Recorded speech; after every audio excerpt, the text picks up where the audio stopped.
역사와 삶을 주관하시는 창조주 하나님께 감사와 찬양과 영광을 올려드립니다. 죄로 죽을 수밖에 없는 우리들을 사랑하시고 십자가의 은혜로 우리를 구속하여 주신 주님, 시간 죄인된 우리들을 불쌍히 여겨 주시오며 주님의 보혈로 정결케 하사 온전한 예배를 드리게 하여 주옵소서. 이 시간 성령으로 임재하사 말씀의 은혜와 찬송의 영광이 가득한 예배가 되게 하여 주옵소서. 감사드리며 예수님의 이름으로 기도드립니다. 아멘. 전능하사 천지를 만드신 하나님 아버지를 내가 믿사오며 그 외아들 우리 주 예수 그리스도를 믿사오니 이는 성령으로 잉태하사 동정녀 마리아에게 나시고 본디오 빌라도에게 고난을 받으사 십자가에 못 박혀 죽으시고 장사한 지 사흘 만에 죽은 자 가운데서 다시 살아나시며 하늘에 오르사 전능하신 하나님 우편에 앉아 계시다가 저리로서 산 자와 죽은 자를 심판하러 오시리라.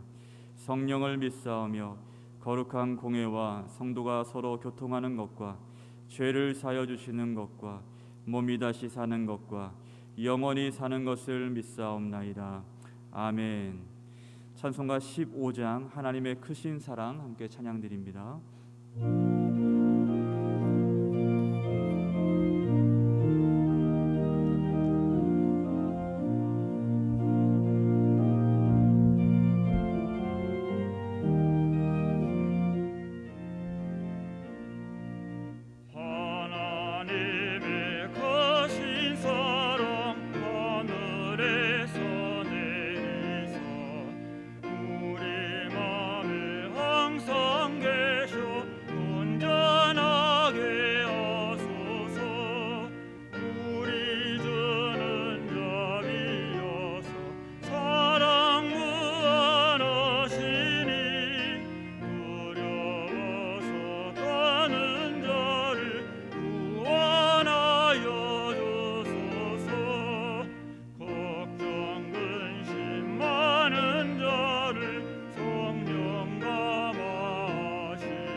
천지 만물의 창조자이시며 우리 생명의 주관자가 되시는 하나님 아버지, 오늘도 저희에게 새로운 생명을 주시고 거룩한 주일을 허락하셔서 교회와 가정과 그리고 사정과 형편에 따라 일터와 병원 등 각자 처해 있는 곳에서 주님의 날과 천국의 소망을 잊지 아니하고 기억하여 온 마음과 정성을 다해 하나님 앞에 예배의 자리에 나올 수 있도록 인도하신 것을 감사합니다.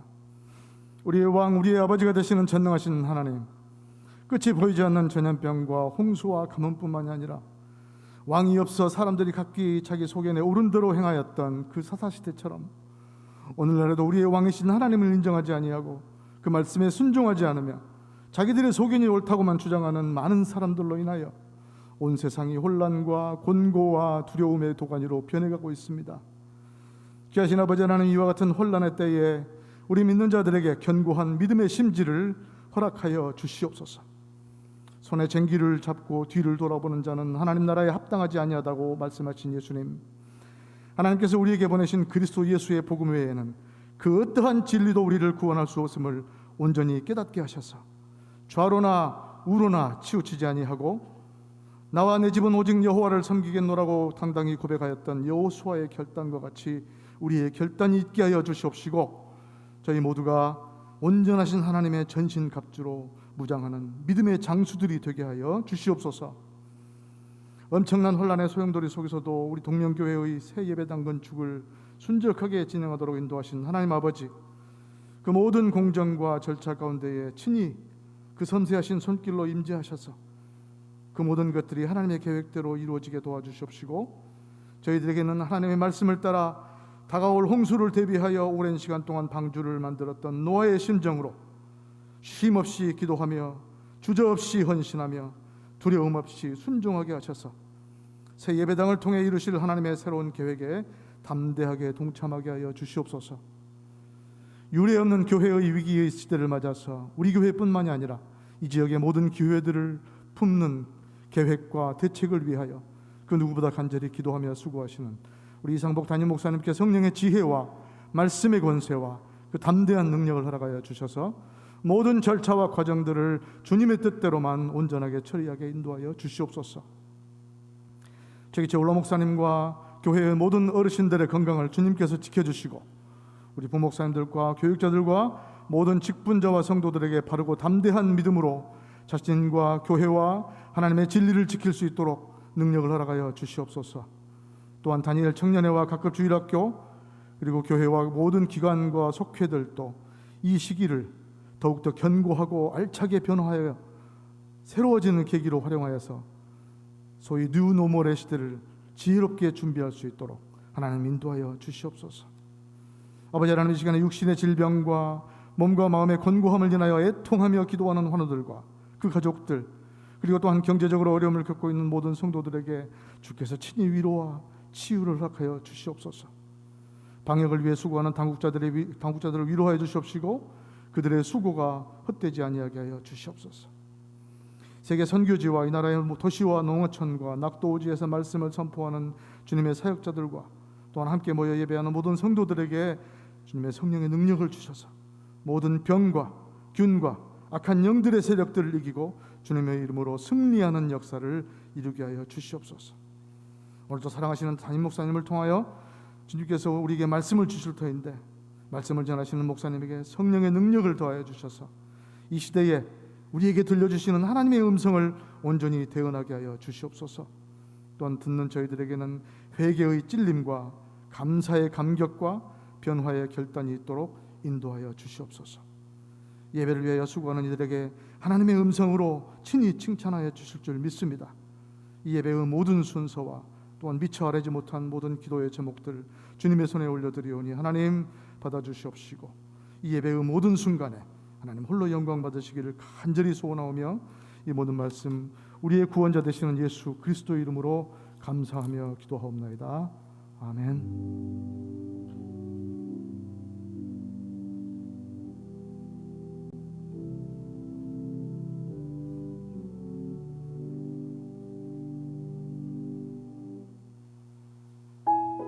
8월 23일 교회 소식입니다.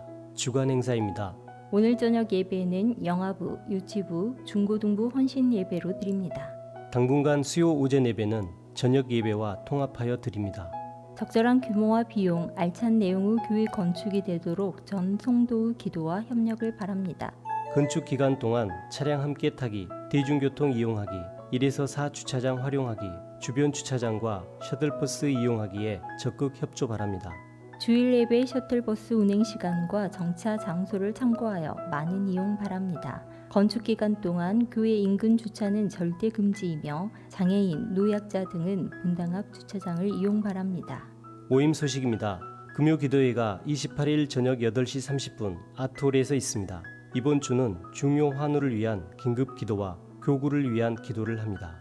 혼인 소식입니다. 정병훈 집사, 강은옥 집사의 장남 정하영 군과 이정혜 양의 혼인 예식이 29일 토요일 낮 12시 30분 경남 진주 제이스퀘어 호텔 비너스홀에서 있습니다.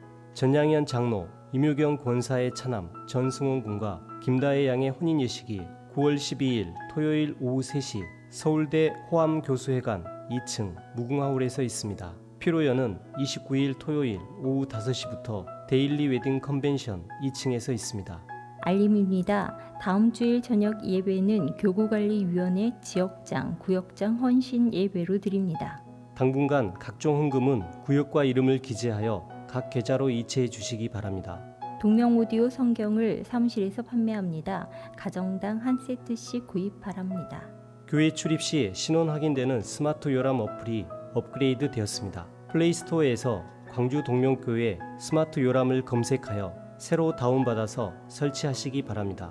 8, 9월 중 여름 성경학교와 수련회 일정을 참고하여 많은 기도와 협조 바랍니다. 이번 주 교회 건축을 위한 전교인 릴레이 금식 기도는 4교구이며 기도 제목은 건축을 통해 주님께서 말씀하신 전도와 섬김의 명령을 잘 감당케 하소서입니다. 선교 소식입니다. 오늘 저녁 예배 후 선교기도회가 100일 교실에서 있습니다. 이상으로 교회 소식을 마칩니다. 하나님 말씀은 신약성경 로마서 10장 1절에서 9절까지의 말씀입니다. 신약성경 253쪽에 있습니다. 형제들아, 내 마음에 원하는 바와 하나님께 구하는 바는 이스라엘을 위함이니 곧 그들로 구원을 받게 함이라. 내가 증언하노니 그들이 하나님께 열심히 있으나 올바른 지식을 따른 것이 아니니라. 하나님의 의를 모르고 자기의 의를 세우려고 힘써 하나님의 의에 복종하지 아니하였느니라. 그리스도는 모든 믿는 자에게 의를 이루기 위하여 율법의 마침이 되시니라. 모세가 기록하되 율법으로 말미암는 의를 행하는 사람은 그 의로 살리라 하였거니와 믿음으로 말미암는 의는 이같이 말하되 내 마음에 누가 하늘에 올라가겠느냐 하지 말라 하니 올라가겠느냐 함은 그리스도를 모셔 내리려는 것이요 혹은 누가 무저갱에 내려가겠느냐 하지 말라 하니 내려가겠느냐 함은 그리스도를 죽은 자 가운데서 모셔 올리려는 것이라. 그러면 무엇을 말하느냐? 말씀이 내게 가까워 내 입에 있으며 내 마음에 있다 하였으니 곧 우리가 전파하는 믿음의 말씀이라. 내가 만일 내 입으로 예수를 주로 시인하며 또 하나님께서 그를 죽은 자 가운데서 살리신 것을 내 마음에 믿으면 구원을 받으리라. 아멘.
אני חושב שקוריאה היא בעצם המדינה הידידותית ביותר שאני שירתתי בה. אני חושב שגם שני העמים שלנו בסך הכל מאוד מאוד דומים בהרבה מובנים. אנחנו שני עמים שאין לנו משאבים טבעיים, ואנחנו נאלצים באמת לסמך רק על ההון האנושי. ובהון האנושי הזה אנחנו הצלחנו לעשות דברים נפלאים. הרבה אנשים לא יודעים שעד שנות ה-70 המוקדמות, רמת החיים בקוריאה הייתה בעצם יותר נמוכה מצפון קוריאה. והיום בעצם קוריאה היא הכלכלה ה-11 בעולם. אני חושב שגם עם ישראל, מדינת ישראל, אחרי שואת יהודי אירופה, אחרי שקמה מדינת ישראל, היינו במצב מאוד מאוד קשה, והיום אנחנו אחת הכלכלות הכי משגשגות בעולם. אני חושב שזה שני עמים שיש להם הרבה מאוד הערכה לחינוך, ואני חושב שאנחנו גם סובלים מאיומים דומים. קוריאה רואה את עצמה כמדינה שמוקפת מדינות יותר חזקות ממנה. יש פה את האיום הצפון קוריאני מצפון, וישראל מאוימת על ידי איראן. מדינת ישראל היא מדינה מדהימה, אנחנו בסך הכל מדינה עם קצת יותר מ-20,000 קילומטר מרובע. זאת מדינה קטנה. יש הרים, יש ים, יש אתרים היסטוריים וארכיאולוגיים. יש את ירושלים שהיא עיר, אחת מהערים העתיקות בעולם, בת 3,000 שנה. אני לא יודע אם הרבה אנשים יודעים ש20% מההשקעות הפרטיות בסייבר, סייבר סקיוריטי, הם בישראל. בישראל מוסדות להשכלה גבוהה מהרמה הגבוהה ביותר בעולם. ישראל מככבת תמיד בכל הרשימות של האוניברסיטאות המובילות בעולם. אנחנו בסך הכל 8.5 מיליון תושבים. נכון. אבל יש לנו כבר 12 חתני פרס נובל עד היום. ישראל היא בעצם ארץ הקודש, והרבה מאוד תיירים קוריאנים מגיעים לישראל בגלל העובדה הזאת, כי הם נוצרים. יש פה באמת מצב ייחודי בקוריאה ש25-30% מהאוכלוסייה כאן הם נוצרים. בעצם אתם המדינה הנוצרית השנייה באסיה, הייתי אומר, וזה הרבה מאוד התרגשות לנוצרי מאמין לבוא לבקר בירושלים במקומות הקדושים. יחד עם זאת, אני סבור שהרבה מאוד קוריאנים עדיין לא יודעים הרבה על ישראל. אני אוסיף ואומר שבישראל יש הרבה מאוד מה להציע. אנשים חמים, אנשים פתוחים, אפשר לבלות מאוד מאוד יפה בישראל. באמת אני מאוד מאוד ממליץ להגיע אליהם. תוכל להראות לנו את כישורי הקוריאנית שלך בבקשה, כבוד השגריר? צ'ונין הנגוגין סרנג המנידה.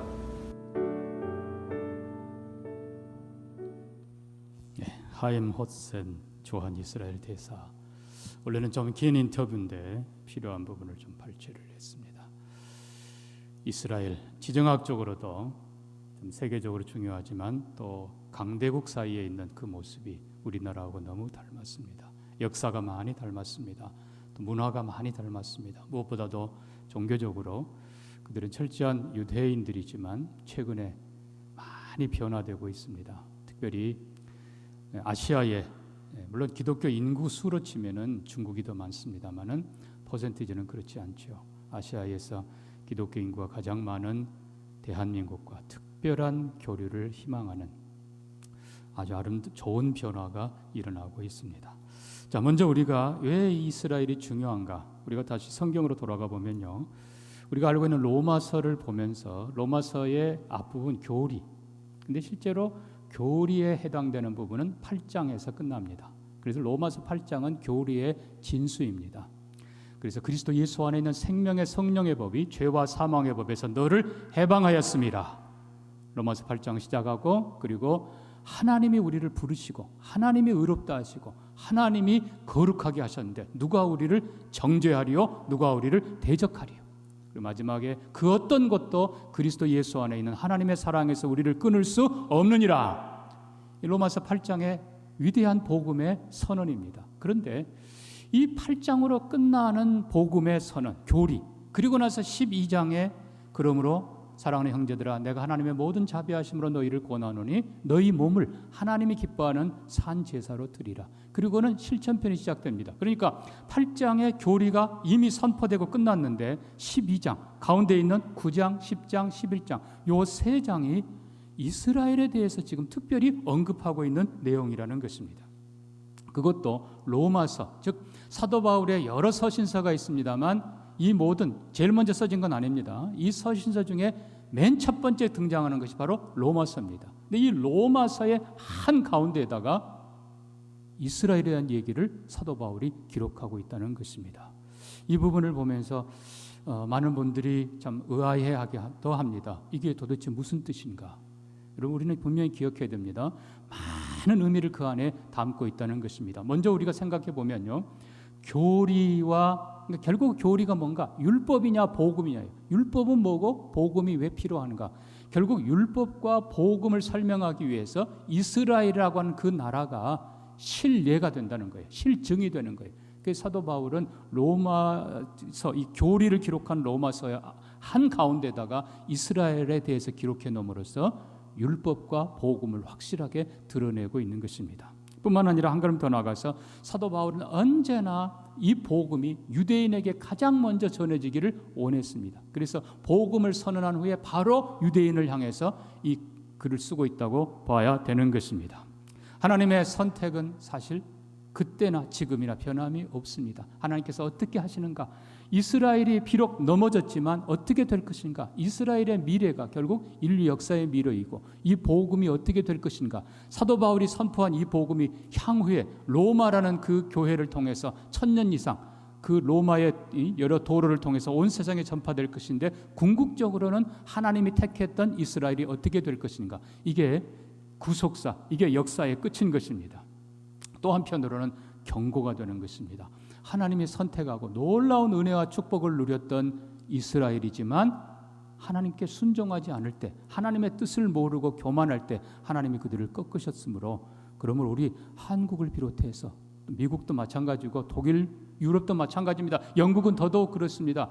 한때 복음으로 하나님의 은혜를 누렸던 나라들이 앞으로 어떻게 해야 되는가 경고가 되는 것입니다. 그래서 오늘 우리가 이 로마서 9장, 10장, 11장을 전체적으로 한번 쭉 훑어보면서 이스라엘이라는 나라에 우리가 좀 집중해 보기를 원합니다. 자, 이미 말씀드린 것처럼 사도 바울은 8장에 감격적으로 복음을 선포합니다. 그리고는 그리스도 예수 안에 있는 하나님의 사랑에서 그 무엇도 우리를 끊을 수 없으리라 선언하는데, 바로 이어서 9장에서는 그 감격이 아니라 정반대로 마음 깊이 들어있는 아픔, 고통, 눈물을 얘기합니다. 9장 1절부터입니다. 내가 그리스도 안에서 참말을 하고 거짓말을 아니하노라. 나에게 큰 근심이 있는 것과 마음에 그치지 않는 고통이 있는 것을 내 양심이 성령 안에서 증언한다. 그것은 나의 형제 곧 고륙 친척을 위하여 내 자신이 저주를 받아 그리스도에게서 끊어질지라도 원하는 바라. 그들은 바로 이스라엘 사람이라. 이스라엘, 이 바울은 자기 동족, 참 이 율법을 잘못 사용하고 넘어졌던 이 동족을 위해서 마음에 품고 그들의 구원을 위해서 오늘도 기도하고 하나님 앞에 이렇게 애쓰고 있다는 사실입니다. 실제로 이스라엘의 자부심은 대단합니다. 지금도 그렇고요. 아까 그 하임 대사도 이스라엘 자랑 한참 저걸로 끝나지 않아요. 엄청납니다. 교육기관이 세계 탑이고 노벨상 수상자가 12명이고 뭐가 어쩌고 자랑이 끝이 없어요. 이스라엘은 대단합니다. 사도 바울 자신도요. 빌립보서 3장 보면은 이렇게 말합니다. 내가 성령으로 봉사하며 하나님의 그리스도 예수로 자랑하고 육체를 신뢰하지 아니하는 우리가 곧 할례파라. 그러나 나도 육체를 신뢰할 만하니 8일 만에 내가 할례를 받았다. 나는 이스라엘 족속이고 베냐민 지파고 히브리인 중에 히브리인이고 율법으로는 바리새인이고 열심으로는 그 누구도 따라오지 못할 그런 사람이었다.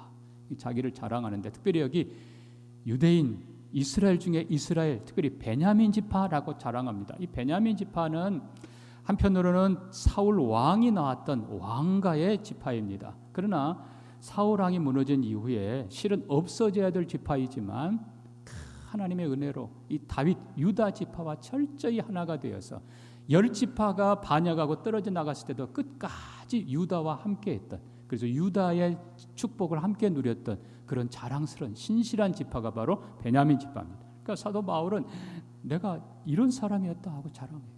그러니까 유대인들도 뭐 대단한 것입니다. 그러나 여러분 빌립보서 3장 계속된 7절을 기억해야 됩니다. 그러나 내게 유익하던 모든 것을 내가 해로 여김은 내 주 그리스도 예수를 아는 지식이 가장 고상하기 때문이라. 결국 사도 바울은 그 자랑할 만한 모든 것들을 다 해로 여기고 배설물로 여겼다. 왜냐하면 예수 그리스도가 가장 귀하기 때문이라. 실제로 사도 바울은 사도행전 마지막 장도 보면 죄수의 몸으로 로마로 갑니다. 그런데 로마에 가서 채 피로도 여독도 안 풀렸을 사흘째, 그러니까 이틀 지나고 사흘째 동족 유대인들 어르신들을 초청을 합니다. 그러면서 얘기합니다. 여러분 부형들이요, 내가 내 동족을 고소한 것이 아닙니다. 나는 죄가 없고 로마인들은 내가 죄가 없는 줄 알고 나를 놓아주려 했지만 오히려 우리 유대인들이 나를 죽이려고 해서 내가 할 수 없이 가이사에게 나를 보호해달라고 요청한 겁니다. 내가 결코 내 동족을 고발한 거 아닙니다. 그렇게 양해를 구하는 모습이 기록됩니다. 말씀드린 것처럼 사도 바울은 사도행전 13장 이 복음, 그러니까 선교 1차 선교부터 언제나 회당을 먼저 찾아갑니다. 유대인의 회당에 가서 너희에게 먼저 복음 전하기를 원한다. 그러나 그들이 복음을 거절하고 결국은 나중에는 핍박하고 돌로 쳐 죽이고, 그래서 사도 바울이 할 수 없이 내가 이제는 이방인에게로 가노라. 그러면서 또 이방인에게 열심히 복음 전하면서도 늘 생각했던 것이 로마서 11장 14절에 나옵니다만, 내가 이렇게 열심 내고 이방인들이 죽게 돌아와 은혜를 누리고 자유케 되고 축복을 누리는 걸 보면서 내 동족 유대인들이 시기심이 나서라도 다시 생각하고 하나님께 돌아오기를 기다린다고 했습니다. 그러니까 사도 바울이 이렇게 동족을 사랑했고 동족을 위해서 애썼던 것을 우리는 기억해야 됩니다. 사랑하는 성도 여러분, 사실 모세도 그렇지 않습니까? 모세도 시내산에서 이스라엘 범죄합니다. 양을 소 형상 만들어 놓고 하나님 앞에 범죄합니다. 이방 신처럼 섬기는 것처럼 그렇게 악을 행할 때 하나님이 그들을 진멸시키려고 합니다. 그러나 여러분 출애굽기 32장 보면 모세가 하나님 앞에 울부짖습니다. 하나님, 내 이름을 생명책에서 지우더라도 이 백성을 사하여 주옵소서. 여러분, 신앙은 국경이 없습니다. 기독교는 국경이 없습니다. 그러나 그리스도인은 국경이 있고 조국이 있다는 사실. 그래서 우리는 모세도 민족을 위하여 동족을 위하여 그렇게 내 이름을 생명책에서 지우더라도, 느헤미야 보십시오. 이방 땅에서 그는 얼마든지 페르시아 왕 술관원으로 부귀영화를 누릴 수 있지만 자기 동족을 위해서 얼마나 기도합니까? 다니엘도 마찬가지입니다. 다니엘도 금식하며 자기 동족 위해서 기도합니다. 바울이 그렇게 또 마음 아파하며 기도합니다. 이것은 우리가 해야 될 가장 중요한 일 중에 하나입니다. 사랑하는 성도 여러분, 조국을 위해서, 이 나라 이 민족을 위해서 누구보다 더 많이 기도하는 우리가 되기를 바랍니다. 물론 밖으로 우리가 세계 선교 다 해야 돼요. 그러나 그에 못지않게 언제나 내 가족, 내 친척, 내 이웃, 그들을 사랑하면서 복음 전하는 데 최선을 다하는 우리가 되기를 축복합니다. 축복합니다. 자, 그러면 왜 유대인들에게 그렇게 해야 되는가? 물론 한편으로는 내 동족이기 때문에 그렇습니다만 또 다른 한편은 그렇지 않습니다. 4절 갑니다. 9장 4절에 그들은 이스라엘 사람이라 그들에게는 양자됨과 영광과 언약들과 율법 세우신 것과 예배와 약속들이 있고 조상들도 그들의 것이요 육신으로 하면 그리스도가 그들에게 나셨으니 그는 만물 위에 계셔서 세세의 찬양을 받으실 하나님이시니라. 아멘.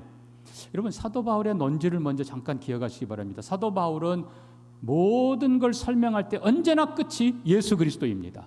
아까 자기 신분 얘기할 때도 내가 8일 만에 할례를 받았고 유대인 중에 유대인이고 베냐민 집하고 쭉 얘기하다가 그러나 이 모든 것을 내가 배설물로 여김은 예수 그리스도를 아는 지식이 가장 탁월하기 때문이라.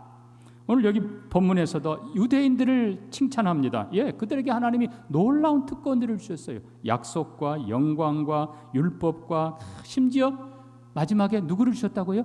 유대인을 통해서 예수 그리스도를 주셨다는 사실입니다. 그러니까 하나님께서 유대인들에게 주신 최고의 복이 예수 그리스도이십니다. 문제는 그들이 예수 그리스도를 거절했다는 데 있다는 것입니다. 근데 여러분 5절을 다시 한번 들여다보면요, 그리스도가 그들에게서 나셨으니 그는, 여기서 그는 분명히 그리스도입니다. 그 그리스도가 만물 위에 계신 분이시고 세세의 찬양을 받으실 하나님이십니다. 이게 사도 바울의 언제나 중요한 논지입니다. 자, 그래서 우리는 바울이 왜 유대인들을 그렇게 안타까워 여기는가? 물론 자기 동족이기 때문이지만 그들이 가졌던 그 놀라운 특권, 은혜, 축복을 가지고, 여러분 이거는 은혜와 축복과 이 특권은 사명입니다. 아멘입니까? 사명이에요, 사명. 근데 유대인들은 이건 사명으로 생각지 않고 권리로만 생각한 것이고 그거를 자기들 걸로만 생각한 것입니다. 그래서 10장 2절에, 로마서 10장 2절에 사도 바울은 이렇게 기록합니다. 내가 증언하노니, 증언한다는 말은 말 그대로 목숨을 걸고 한다는 것입니다. 이 증언이라는 말은 순교자라고 같은 것입니다. 내가 내 목숨 걸고 분명히 얘기한다. 이건 사실이라는 거예요. 그들이 하나님께 열심은 있다. 그러나 올바른 지식을 따른 것이 아니니라. 하나님의 의를 모르고 자기 의를 세우려고 힘써 하나님의 의에 복종하지 아니하였느니라. 결국 유대인들은 하나님 주신 모든 은혜와 약속과 축복들을 가지고 자기 의를 세우려고 했고 자기들만 위해서 쓰려고 하다가 결국은 하나님의 의를 거절했고 복종하지 아니할 뿐만 아니라 예수 그리스도를 거절했다는 것입니다. 다시 한번 우리는 10장 4절에 사도 바울의 결론을 봅니다. 그리스도는 모든 믿는 자에게 의를 이루기 위하여 율법의 마침이 되시니라. 결국은 율법을 줬는데 그 율법의 완성자가 누구라고요? 예수 그리스도라는 선언입니다.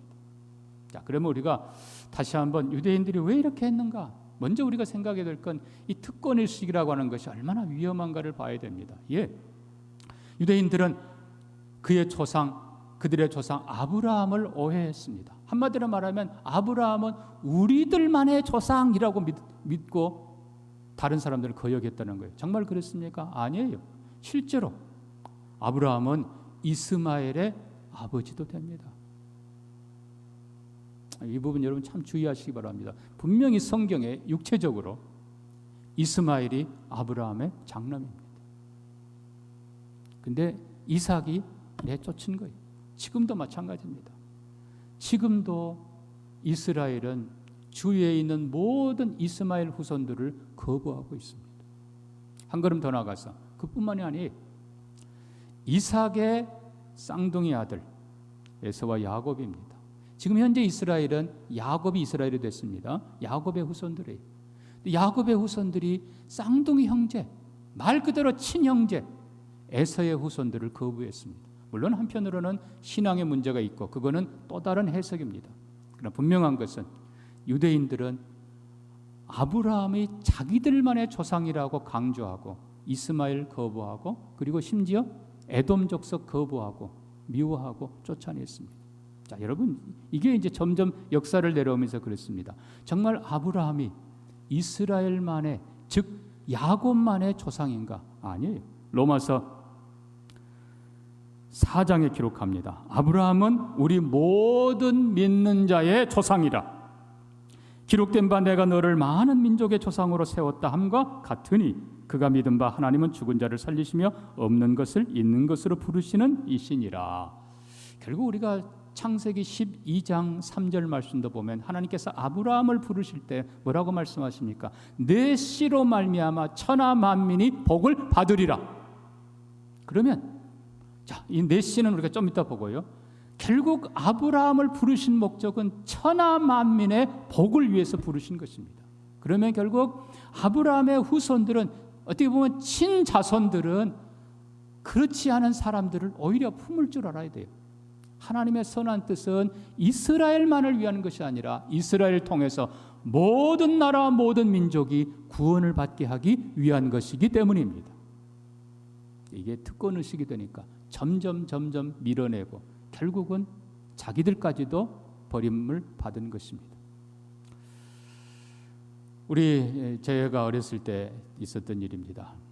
지금도 가끔 그 생각이 나는데 지금은 그렇지 않습니다. 우리 샤론이가 가끔 우리 가족들이 다 모입니다. 그러면 저희가 형제도 많고 또 거기에 또 조카들도 많습니다. 결국 우리 할머니한테는 다 손주 손녀들이죠. 그런데 유독 우리 샤론이가 조금 셌어요. 그래서 오빠들 사촌 오빠들 다 밀어내고 내 할머니야. 그리고는 할머니 무리 위에 가서 다 갔습니다. 내 할머니야. 결국 다른 사촌들도 다른 분도 다 똑같이 자기 할머니인데 여러분 지금은 안 그래요. 지금은 안 그래요. 그러나 이게 어떻게 보면 유대인의 모습하고 너무 닮은 거예요. 여러분 이게 오늘 우리에게도 있지 않는지 돌아봐야 됩니다. 정말 다시 한번 아브라함은 유대인만의 조상이 아니라 모든 믿는 자의 조상이라. 하나님께서 아브라함을 부르실 때부터 은혜로 부르셨고 그를 통해 모든 믿는 자들이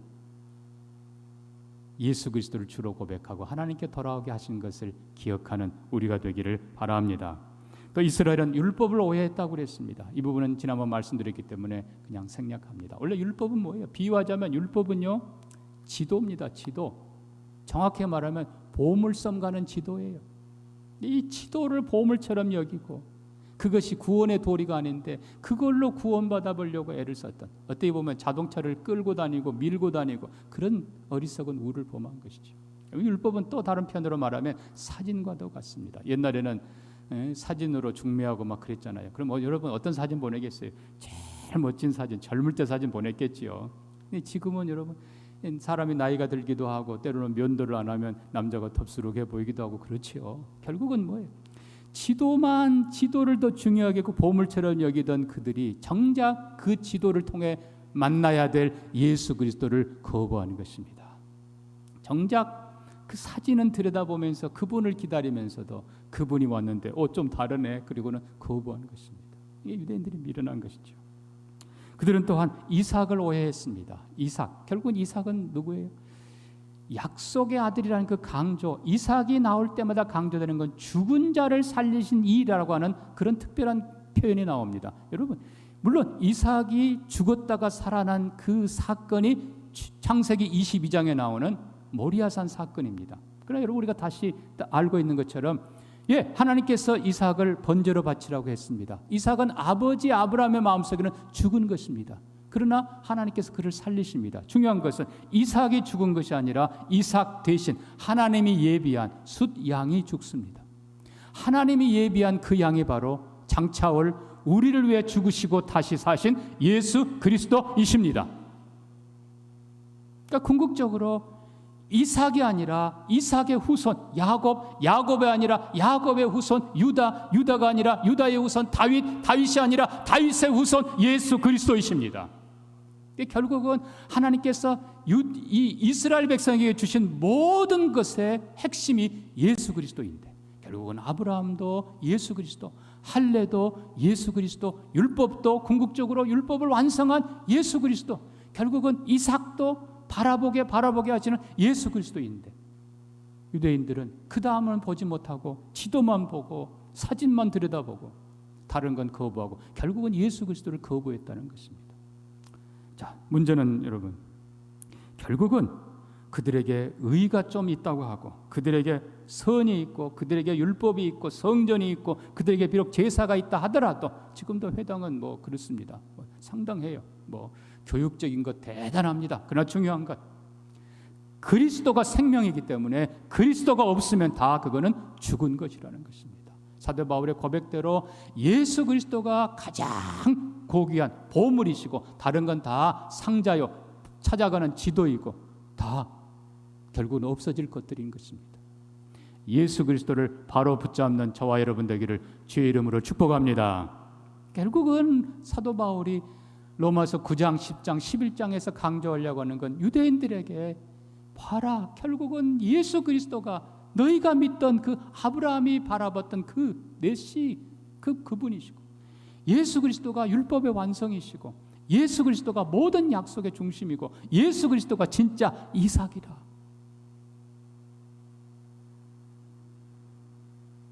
자, 그래서 사도 바울은 하나님의 의가 무엇인가를 먼저 로마서 3장 20절에서 분명하게 선언합니다. 한번 화면을 보십시다.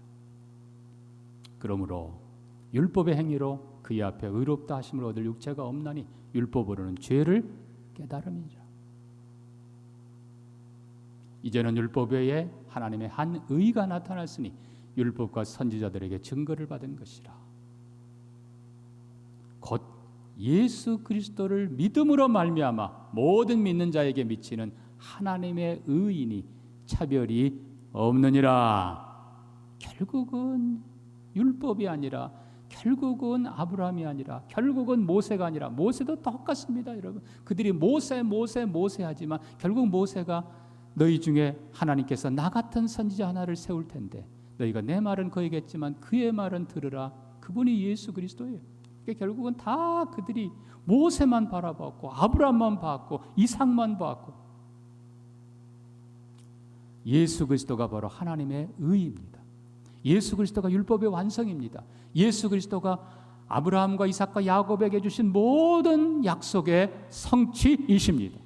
그럼 결국은 예수 그리스도 안에 하나님의 의가 있고 이 예수 그리스도를 받는 것이 하나님의 의를 받는 것입니다. 어떻게 받습니까? 로마서 10장에 기록합니다. 9절부터입니다. 내가 만일 내 입으로 예수를 주로 시인하며 또 하나님께서 그를 죽은 자 가운데서 살리신 것을 내 마음에 믿으면 구원을 받으리라.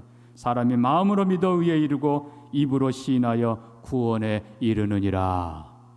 행위를 따라간 유대인의 삶이 아니라 결국은 보니까 예수 그리스도이더라. 그래서 그분을 받는 거예요. 물론 나무 중요하겠죠. 다 중요하죠. 그럼 궁극적으로 열매가 중요하지 않습니까? 여러분, 우리가 약을 먹을 때도 뭐 이 약이 어떻게 됐고 다 이해하고 그렇지 않아요. 결국은 내게 꼭 필요한 치료약, 그거를 내가 믿음으로 먹는 것이 중요한 것이지 그 앞에 과정은 사실 별로 중요한 거 아니에요. 그래서 결국 예수 그리스도라고 하는 이 의는 하나님의 의이고 이거는 믿음으로 받는 의이고 이것이 행위가 아니고 하나님의 은혜이기 때문에 은혜의 의라고도 불리우는 것입니다. 우리는 예수 그리스도를 온전히 신뢰하는 모두가 되기를 축복합니다. 자, 결국은 예수 그리스도를 거부한 유대인들을 향한 사도 바울의 표현입니다. 자, 9장 뒷부분에 이렇게 했습니다. 30절입니다. 그런즉 우리가 무슨 말을 하리요? 의를 따르지 아니한 이방인들이 의를 얻었으니 곧 믿음에서 나는 의요.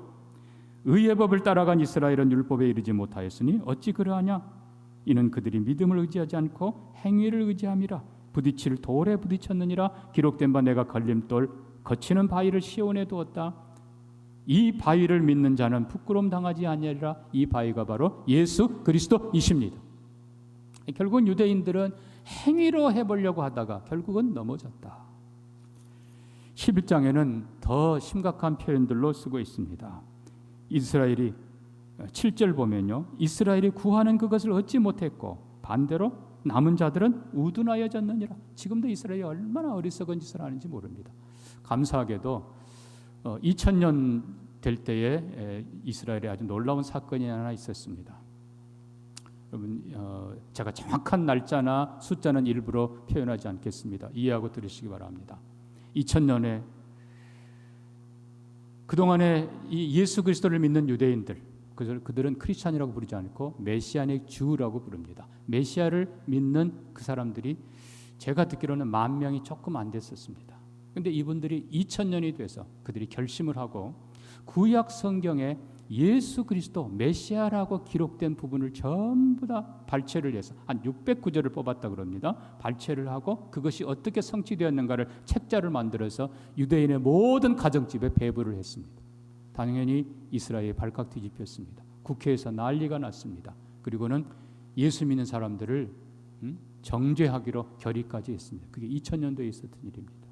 근데 지금은 20년이 지난 지금은 놀라운 반전이 일어나고 있다는 사실입니다. 한편으로는 이스라엘 국회에서는 강력하게 예수를 거부했지만 놀랍게도 그 서신들을, 그 책자를 받아본 많은 사람들이 마음에 충격을 받고 성경을 다시 읽기 시작했습니다. 여러분, 지금 제가 어떤 선교사님에게 듣기로는 그때의 10,000명이 채 안 됐던 메시아닉 주, 예수 믿는 유대인들이 지금은 30만 명이라고 들었습니다. 별로 놀라지도 않네요. 분명히 유대인들의 변화는 역사상 그리고 특별히 구원 역사에서 중요한 변수가 될 것입니다. 이미 보셨습니다만 구약 성경을 믿는 유대인들이 이제는 신약 성경을 믿는 그리스도인들을 이해하기 시작합니다. 이제 더 이상 적으로 간주하지 않고 협력하기 위해서 오히려 손을 먼저 펼칩니다. 몇 년 전에 이스라엘 국회에서 전 세계 기독교 지도자 150명을 초청을 해서 개신교 지도자 이스라엘의 평화를 위해 기도해 달라고 기도회를 가졌습니다. 지금도 그들은 이스라엘을 위해 기도해 달라고 하고 또 우리 한국교회는 그들에게 대한민국을 위해서 기도해 달라고 요청하는 이런 관계가 되고 있습니다. 말씀을 맺습니다. 이스라엘은 넘어졌습니다. 그러나 하나님의 은혜는 패하지 않습니다. 하나님은 끝까지 신실하신 분이십니다. 11장 1절 그러므로 내가 말하노니 하나님이 자기 백성을 버리셨느냐? 아니라 엘리야가 하나님 앞에 호소했습니다. 하나님 다 죽이고 나만 남았습니다. 그러나 하나님께서 뭐라고 하십니까? 11장 4절입니다. 그에게 대답하십니다. 내가 나를 위하여 바알에게 무릎을 꿇지 아니한 사람 7,000명을 남겨두었다 하셨으니 그런즉 이와 같이 지금도 은혜로 택하심을 따라 남은 자가 있느니라. 이스라엘 속에 하나님께서는 예수 그리스도를 신실하게 믿는 자들을 남겨두셨고 지금도 역사하고 계십니다. 말씀을 정리합니다. 사랑하는 성도 여러분, 결국 우리는 두 가지로 성경, 율법 모든 것의 핵심은 예수 그리스도이십니다. 다시 한번 우리가 예수 그리스도를 굳게 붙잡는 우리가 되기를 바랍니다. 뿐만 아니라 바울이, 모세가, 느헤미야가 그리고 엘리야가 그리고 다니엘이 동족을 위해 눈물로 기도했던 것처럼 이 시대야말로 우리가 조국을 위해 더 많이 기도해야 될 때인 줄 믿습니다. 많이 기도하는 우리가 되기를 바라고 특권, 이 특권이 교만이 아니라 사명이 되어서 하나님이 주신 은혜로 받은 이 축복을 우리가 겸손하게 더 잘 감당해서 이 나라가 제사장 나라가 되고 교회가 대한민국을 살리고 대한민국을 통해서 열방이 살아나는 은혜의 역사가 있기를 소망합니다. 우리 같이 한번 기도합니다. 하나님, 성경의 주인, 율법의 주인, 아브라함의 후손, 진짜 이삭, 예수 그리스도를 굳게 붙잡는 우리가 되게 해 주옵소서. 그리스도 붙잡고 오늘도 승리하게 하시고 오히려 민족을 위해 기도하는 우리가 되게 하시고 한국이 바로 살고 한국 교회가 바로 살고 이스라엘처럼 교만하여 넘어진 나라가 아니라 순종하고 열방 앞에 제사장 나라로 당당히 서게 하여 주시옵소서. 우리 같이 한번 기도합니다.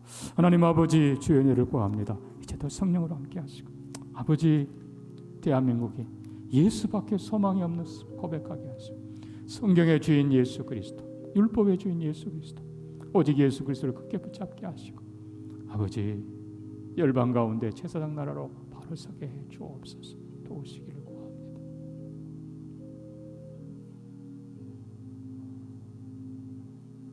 하나님 아버지,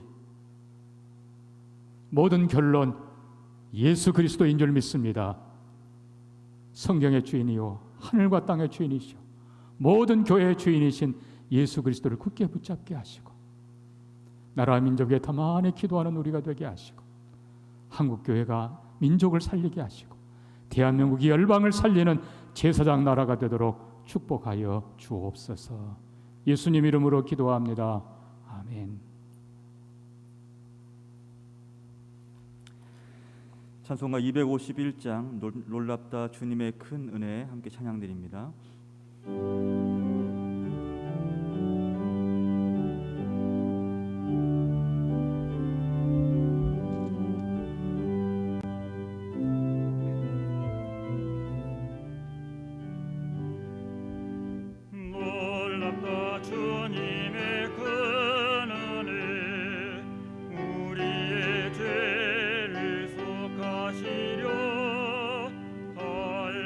십자가 위에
하나님 아버지,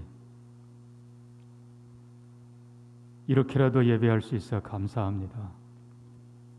어려움 속에서도 예배를 더 사모하는 온 교회, 온 성도들 되게 하여 주옵소서. 하나님, 게으르고 악한 데 습관 들지 않게 하시고 지혜를 다하고 힘을 다하여 주님을 더 힘있게 사랑하고 섬기도록 인도하여 주옵소서. 속히 코로나가 멈추고 예배와 교육과 사역이 더 온전해지도록 복 주시기를 원합니다. 하나님, 드릴 수 있어 감사합니다. 어려움 속에서 수고하는 사랑하는 성도들의 땀과 눈물과 헌신을 기억하시고 저들로 넉넉히 감당하게 하시고 이겨내게 하시고 믿음으로 살도록 축복하여 주옵소서. 감사하며 예수님 이름으로 기도합니다. 아멘. 이미 아시는 것처럼 전국적으로 코로나 2단계가 발령이 됐습니다. 안타깝게도 교회가 더 확진자가 안 나와야 되는데 위해서 기도해 주시기 바라고요. 또 방역에 최선을 다해 주시기를 부탁드립니다. 이런 환경 속에서도 예배에 더 힘쓰는 우리가 되기를 바랍니다. 저녁 예배 계획한 헌신 예배 드립니다. 본당에 오신 명이 차면 100일 교실에도 함께 예배 드릴 테니까 힘내 주시기를 부탁을 드립니다.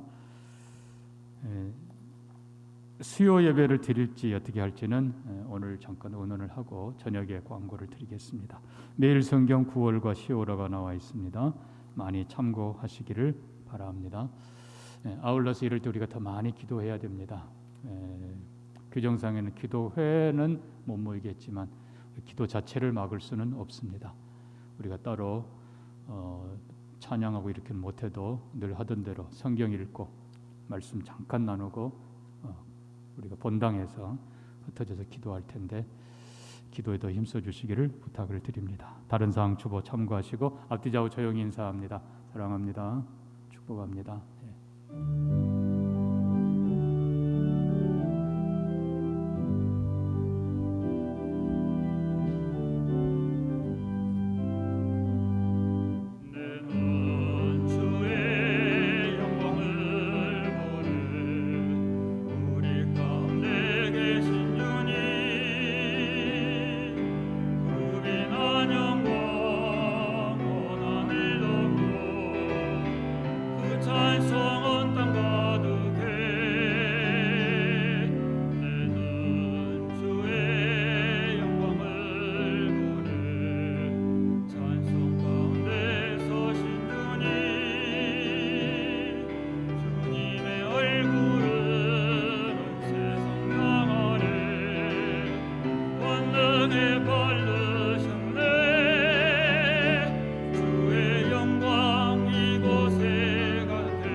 가정에서 예배드리는 우리 성도들, 또 우리 자녀들, 또 연약한 분들 하나님 믿음 더해 주옵소서.